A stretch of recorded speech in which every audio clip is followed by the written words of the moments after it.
नमस्कार, मैं हूं अखिलेश पांडे और आप देख रहे हैं सी न्यूज़ भारत। वक्त हो चुका है न्यूज़ बुलेटिन का। इस बुलेटिन में हम दिखाएंगे कि कैसे चंदौली में डीडीयू रेल मंडल के कर्मनाशा स्टेशन के समीप मालगाड़ी हुई डिरेल। कैमूर में एक दुर्घटना में मैजिक सवार 8 लोग हुए घायल और संभल में अज्ञात वाहन ने 3 बाइक सवारों को रौंदा। और भी तमाम खबरों पर आइए विस्तार से करते हैं चर्चा।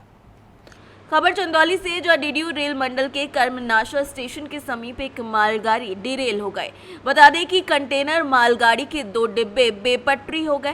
साथ ही साथ डीडीयू गया रेल मार्ग पर परिचालन भी बाधित हो गया।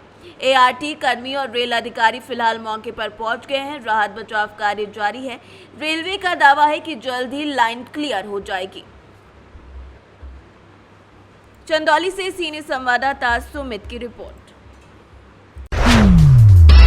खबर जौनपुर से, जहां जलालपुर थाना क्षेत्र के कबूलपुर नहर के पास सोमवार की सुबह कार और बाइक की टक्कर में बाइक सवार घायल हो गया। पंकज सिंह उम्र 35 साल निवासी कुंवारी बाबतपुर अपने रिश्तेदार शिवहरी सिंह निवासी सुंगुलपुर के यहां शादी में आया था। शादी के दूसरे दिन अपने घर वापस जा रहा था। कबूलपुर नहर के पास कार से टक्कर होने के बाद घायल हो गया। स्थानीय लोगों की मदद से इलाज के लिए चिकित्सक के पास उसे ले जाया गया था। जौनपुर से सीनियर संवाददाता मोहम्मद जावेद की रिपोर्ट। खबर कैमूर से, जहां कुदरा थाना क्षेत्र के अंतर्गत राष्ट्रीय राजमार्ग 19 डाक बंगला कुदरा के समीप अज्ञात ट्रेलर ट्रक की चपेट में आने से मैजिक क्षतिग्रस्त हो गया। मैजिक सवार 8 लोग घायल हो गए। एक की हालत गंभीर बताई जा रही है। घायलों से मिली जानकारी के मुताबिक रोहतास जिला के संजौली थाना क्षेत्र के सियारुआ गांव से कुदरा थाना क्षेत्र के लालापुर में शनिवार शाम बारात आई हुई थी, जो कि संपन्नता के साथ वापसी को जा रही थी। जिस क्रम में मैजिक गाड़ी भभुआ मोड़ कुदरा के राष्ट्रीय राजमार्ग 19 को होते हुए विपरीत दिशा में जा रही थी। जैसे ही मैजिक गाड़ी डाक बंगला कुदरा के समीप पहुंची कि अचानक सामने से आ रही ट्रेलर ट्रक ने जोरदार टक्कर मार दी और जिसके बाद ये हादसा हुआ। कैमूर से सीनियर संवाददाता जितेंद्र तिवारी की रिपोर्ट। खबर कुशीनगर से, जहां कुशीनगर जिले के रामकोला थाना क्षेत्र के खोटई ग्राम सभा निर्भया टोला के करबला के पास राम हरक पूर्व प्रधान की धारदार हथियार से हत्या कर दी गई। पूर्व प्रधान राम हरक यादव शादी समारोह से अपने घर को वापस जा रहे थे, तभी हत्यारों ने घात लगाकर रास्ते में ही बैठकर इस घटना को अंजाम दिया। बुरी तरीके से घायल होकर जब प्रधान जमीन पर गिर पड़े थे तो उसके बाद गला काट कर उनकी हत्या कर दी गई। जिसकी सूचना घर के लोगों को मिली तो रो रो कर सबका बुरा हाल हो गया। सूचना पर पहुंची पुलिस ने शव को कब्जे में लेकर आगे की कार्यवाही को शुरू कर दिया है। कुशीनगर से सी न्यूज़ संवाददाता सत्यनारायण चौरसिया की रिपोर्ट। खबर संभल से है, जहां बहजोई कोतवाली क्षेत्र पाठकपुर नाधा मार्ग गांव छपरा पर अज्ञात वाहन ने 3 बाइक सवारों को रौंद दिया, जिसमें 2 की मौके पर ही मौत हो गई और एक गंभीर रूप से घायल हो गया। मौके पर पहुंची पुलिस ने मृतकों के शव को पोस्टमार्टम के लिए भेज दिया है। वहीं गंभीर रूप से घायल को 108 एम्बुलेंस से सीएससी केंद्र बहजोई भेजा गया है, जहाँ चिकित्सक ने गंभीर घायल को जिला अस्पताल रेफर कर दिया है। कंबल से सी न्यूज़ संवाददाता जगतपाल सिंह की रिपोर्ट। खबर अमरोहा से है, जहां स्कूल से पढ़कर घर लौट रहे 10वीं कक्षा की छात्र ने अचानक रामगंगा पोषक नहर में छलांग लगा दी और बहन लापता हो गई। आसपास मौजूद लोग मदद को दौड़े, लेकिन तब तक वो पानी में तेज बहाव में बह गया था। यहां एनडीआरएफ और स्थानीय गोताखोरों की मदद से छात्र की तलाश कराई जा रही है। मामला जनपद अमरोहा के मंडी धनौरा थाना क्षेत्र का है। गांव आजमपुर निवासी नन्हे सिंह का 15 वर्षीय पुत्र मोहित कक्षा 10 का छात्र है। वो शनिवार को पढ़ाई करने के लिए स्कूल गया था। स्कूल से लौटते समय गांव खावड़ी की नहर पुल से उसने छलांग लगा दी। छात्र को पुल से छलांग लगाते हुए राहगीरों ने देख लिया और मदद के लिए दौड़े, लेकिन तब तक छात्र पानी के तेज बहाव में ओझल हो गया था। क्या नाम आपका? हुक्म सिंह। कहाँ के रहने वाले हैं आप? आजमपुर साहब। अच्छा, यहाँ पे खबड़ी पुल पे काफ़ी लोग इकट्ठा हैं, अभी क्या मामला है? ये हमारा भतीजा डूबा था, मोंटी नाम का। जी जी। किस समय? करीबन 1 बजे करीब। मतलब वो छात्र था, क्या था, क्या करता था? छात्र था साहब, 9वीं क्लास का। अच्छा, कहीं सुना है कि पढ़ने कहाँ पे आया था? पढ़ने साहब खावड़ी आया था ये। फिर क्या हुआ? फिर वहाँ से लौट में ये काम इसकी गैल होया साहब। ये क्या हुआ? बैग लेके ही कभी गांव के लड़के यूँ बता देते हैं कि हमसे आ गया था, कभी गांव के लड़के यूँ कहते हैं कि हमारे बीच में था। फिर क्या हुआ? फिर साहब वो नहर में गिर गया। हाँ जी, किस समय की घटना है? ये करीबन 1-1:30 बजे की घटना है साहब ये करीब। पुलिस को सूचित कर दिया था आपने? नहीं साहब, हमने नहीं करी पुलिस को सूचना। अमरोहा से सी न्यूज संवाददाता गौरव श्रीमाली की रिपोर्ट। खबर प्रतापगढ़ से, जहां पट्टी नहर के आरआर एकेडमी में गर्मी की छुट्टी की प्रतियोगिता का आयोजन किया गया। इस दौरान स्कूली बच्चों ने जमकर धमाल मचाया, जिसमें पीले रंग के वस्त्र पहनकर स्कूली बच्चे विभिन्न प्रतियोगिताओं में भाग ले चुके हैं। प्रिंसिपल रोजी धामा ने स्कूली बच्चों का उत्साहवर्धन किया। बच्चों ने यहां पर रंगोली सहित अन्य प्रतियोगिता में बढ़ चढ़कर हिस्सा लिया। विधायक ने प्रबंध डॉक्टर DS गुप्ता ने सभी के प्रति आभार जताया। इस दौरान विजय सोनी, पवन गुप्ता सहित सभी अभिभावक उपस्थित रहे। मैम, आप आर एकेडमी की प्रिंसिपल हैं। आज विद्यालय में बच्चों के साथ आप लोगों के द्वारा एक कार्यक्रम किया गया। किस तरीके का कार्यक्रम था और किस उपलक्ष्य में यह कार्यक्रम आयोजित किया गया था? सर्वप्रथम तो अभी सभी पट्टीवासियों को मेरा नमस्कार। मैं प्रिंसिपल आर एकेडमी। आज बच्चों का जो प्रोग्राम है, बच्चों का पेपर ख़त्म हुए हैं कल जी। और जब बच्चे पेपर देते तो आपको मालूम है कि उनको प्रेशर बहुत होता है कि मुझे मार्क्स लाने हैं, इतने नंबर लाने हैं, पेरेंट्स ये कहेंगे, टीचर ये कहेगी। तो हमको लगता है कि जब समर वेकेशन हो रही है, बाय समर और हाई समर, हम पूरी आर एकेडमी फैमिली, जो हम बच्चों के माँ भी हैं, बच्चों के फ्रेंड भी हैं, तो हम उनके साथ इंजॉय कर रहे हैं और उनका प्रेशर पूरा रिलीज़ करना चाह रहे हैं। इसलिए हमने सन को सिंबलाइज करने के लिए सभी को येलो पहनाया है।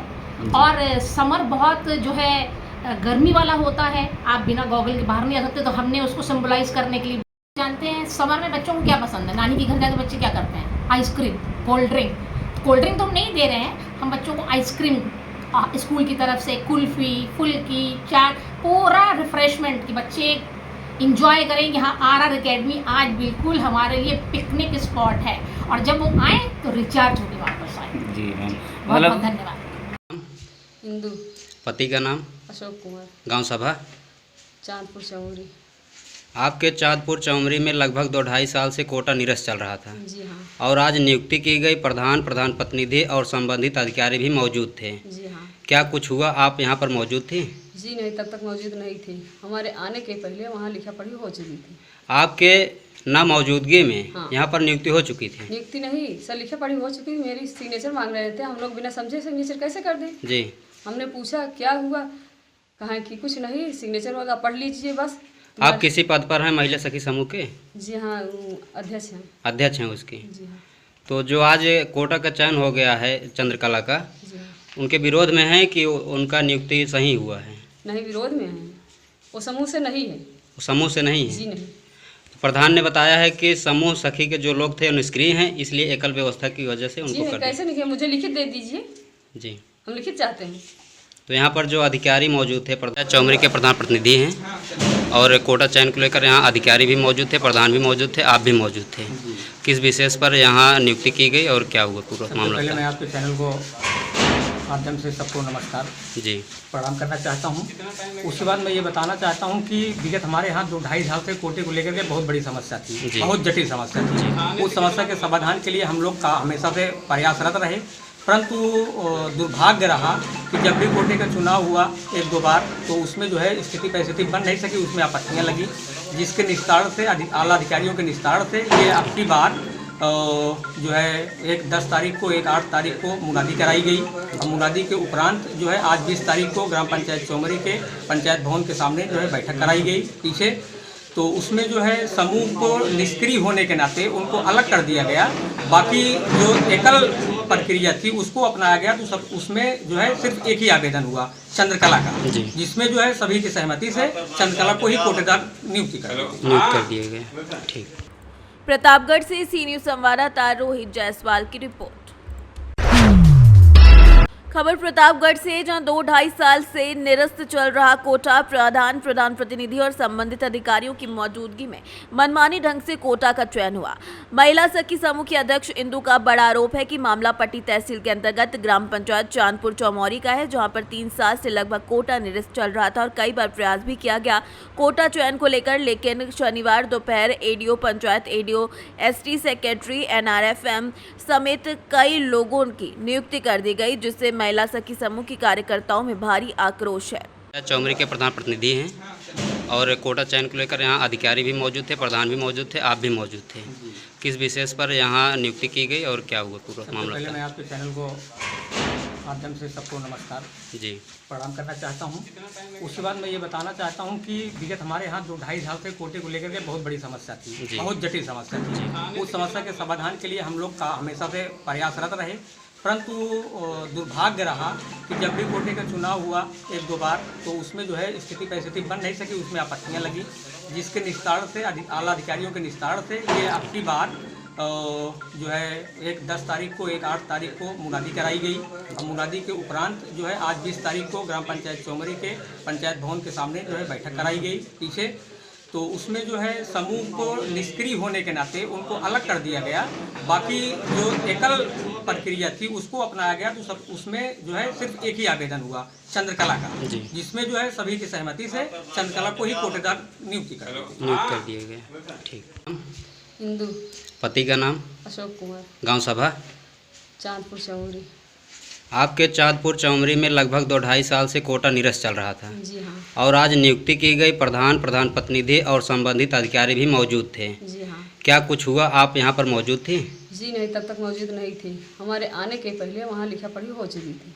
आपके ना मौजूदगी में हाँ। यहाँ पर नियुक्ति हो चुकी थी? नियुक्ति नहीं सर, लिखा पढ़ी हो चुकी थी। मेरी सिग्नेचर मांग रहे थे, हम लोग बिना समझे सिग्नेचर कैसे कर दें? जी। हमने पूछा क्या हुआ, कहा कि कुछ नहीं, सिग्नेचर वगैरह पढ़ लीजिए बस। आप किसी पद पर हैं महिला सखी समूह के? जी हाँ, अध्यक्ष हैं। अध्यक्ष हैं उसकी? जी हाँ। तो जो आज कोटा का चयन हो गया है चंद्रकला का, जी हाँ। उनके विरोध में है कि उनका नियुक्ति सही हुआ है? नहीं, विरोध में है, वो समूह से नहीं है। वो समूह से नहीं है? जी नहीं। तो प्रधान ने बताया है कि समूह सखी के जो लोग थे निष्क्रिय हैं, इसलिए एकल व्यवस्था की वजह से उनको कर कैसे नहीं, मुझे लिखित दे दीजिए। जी, हम लिखित चाहते हैं। तो यहाँ पर जो अधिकारी मौजूद थे, प्रधान और प्रधान प्रतिनिधि, ये सब किस तरीके से यहाँ नियुक्ति कर दी? प्रतापगढ़ से सी न्यूज़ संवाददाता प्रमोद कुमार की रिपोर्ट। खबर रामपुर से है, जहां पर सऊदी अरब से युवक लौटा जिसका अपहरण कर दिया गया था। 6 अपहरणकर्ताओं को रामपुर पुलिस ने गिरफ्तार कर लिया है। सऊदी अरब से लखनऊ एयरपोर्ट लौटे यात्री को एयरपोर्ट से ही अपहरण कर लिया गया था, जिसके बाद अपहरण किए हुए व्यक्ति की पत्नी ने लखनऊ के सरोजनी नगर थाने में तहरीर दी थी, जिसके बाद पुलिस इस मामले को लेकर अलर्ट हो गई थी और फिर पुलिस ने युवक को खोज निकाला और 6 अपहरणकर्ताओं को भी गिरफ्तार कर लिया। इस पूरे मामले पर सीओ अतुल कुमार पांडे ने क्या कहा, आइए आपको सुनाते हैं। देखिए, दिनांक 17 मई 2023 को नूर मोहम्मद नाम का एक व्यक्ति, जो कि गांव रायगढ़, थाना पट्टी, जिला प्रतापगढ़ का रहने वाला है और विगत 4 वर्षों से रियाद में रहकर नौकरी करता था, वो लखनऊ एयरपोर्ट में उतरा था। उसको लेने उसकी पत्नी और उसका भाई पहुंचे थे। उसी समय कुछ व्यक्तियों, अपहरणकर्ताओं के द्वारा उसका अपहरण कर लिया गया, जिस पर उसकी पत्नी और भाई के द्वारा अपने वाहन से उसका पीछा किया गया, लेकिन वो लोग उसको पकड़ नहीं पाए। इसके बाद उन्होंने थाना सरोजनी नगर लखनऊ में इसकी सूचना दी, जिसके बाद हम लोगों की टीमें लगातार सक्रिय हो गई। हमने टीमें बनाकर उनकी गिरफ्तारी के प्रयास किए। इस संदर्भ में वो व्यक्ति जो था, वो जो भी अपहरणकर्ता थे उनसे वो भाग गया और उसकी पत्नी रामपुर आई थी, वहाँ पर ही ये उसको मिल गया। तो रामपुर में उसकी पत्नी की तहरीर सूचना के आधार पर हमने अभियोग पंजीकृत कर लिया और अभियोग पंजीकृत करने के बाद उन 6 व्यक्तियों की गिरफ्तारी हमने सुनिश्चित की है। इसमें एक व्यक्ति जो मोहम्मद अली नाम का है, वो भी फरार चल रहा है। उसके संदर्भ में भी टीमें गठित करके लगातार दबिश दी जा रही है और कार्रवाई की जा रही है। इस अपहरण के पीछे रामपुर से सी न्यूज़ संवाददाता साजिद खान की रिपोर्ट। खबर रामपुर से है, जहां रामपुर के थाना सैफनी में एक चोरी की घटना को लेकर एक व्यक्ति ने थाना सैफनी पर मामला दर्ज करा था, लेकिन बाद में वही व्यक्ति थाने पहुंचता है और पुलिस को बताता है कि चोरी के साथ साथ उसकी पत्नी और बेटी के साथ बलात्कार की घटना को भी अंजाम दिया गया। बलात्कार की सूचना मिलते ही पुलिस महकमे में हड़कंप मच गया। तुरंत इसकी सूचना पुलिस अधीक्षक अशोक कुमार शुक्ला को दी गई और अशोक कुमार शुक्ला तुरंत पीड़ित परिवार से मिलने उनके घर पर पहुंच गए और जांच पड़ताल की। पुलिस के मुताबिक ये मामला थोड़ा संदिग्ध लग रहा है। फिलहाल दोनों महिलाओं का मेडिकल परीक्षण कराने के लिए जिला अस्पताल भेज दिया गया है। ये बिलारी रोड पे शाह मोहम्मद जी रहते हैं। उन्होंने सूचना दिया कि उनके यहाँ कुछ चोर आ गए हैं और उनका हाथ पांव बांध दिए हैं। उनका मोबाइल सैमसंग का और 5,000 रुपये ले गए हैं। पहले ये उन्होंने सूचना दिया, इस पर पुलिस गई और जांच पड़ताल किया और क्या कहते हैं कि उनकी FIR भी लिखी। बाद में उन्होंने बताया कि हमारी पत्नी से बलात्कार भी हुआ, हमारी बेटी भी थोड़ी दूर से बलात्कार हुआ। तो घटना का नेचर थोड़ा सा बदला, गंभीरता बढ़ी। मेरे को भी सूचना मिली कि तो बड़ी बात हो गई, अगर बलात्कार की बात है तो हम लोग भी आए, हम भी मौके पे गए, मौका देखे। शाह मोहम्मद से मैंने बात भी की। उनका ये कहना है कि उस समय में जो है उन्होंने जो लिख के तहरीर दिया था, हमको याद नहीं आया ये चीज़ें लिखना। और फिर जो है उन्होंने एक आदमी का नाम भी खोला कि फलाने किया बलात्कार। तो मैंने कहा ये भी तुमको नहीं याद आया, ये भी कारण नहीं याद आया। तो बहरहाल उन्होंने जो भी बयान दिया है कि हमारी पत्नी हमारी बेटी से 3 लोग आए थे, एक नाम भी लिया है उन्होंने, फलाने आए थे और फलाने से 2 दिन पहले झगड़ा भी हुआ था 17 तारीख। तो फिलहाल पीड़ित के हिसाब से मुकदमा दर्ज हो गया है। पीड़ित का मुकदमा जो दर्ज था वो भी दर्ज है, प्लस जो उसने बढ़ा के बताया वो भी मैंने बढ़ा दिया है। और उसमें जो वैधानिक प्रक्रिया है वो मेडिकल का और 764 कोड में बयान करने का वो सब हम फॉलो कर रहे हैं। कार्रवाई हम पूरी करेंगे, वेरीफाई पूरा करेंगे और सच मिलने के बाद ही कोई। ठीक है। रामपुर से सी न्यूज़ संवाददाता साजिद खान की रिपोर्ट। फिलहाल के लिए इस न्यूज़ बुलेटिन में बस इतना ही। देश दुनिया की तमाम खबरों के लिए देखते रहे सी न्यूज़ भारत। हर खबर आपके साथ, आपके हाथ।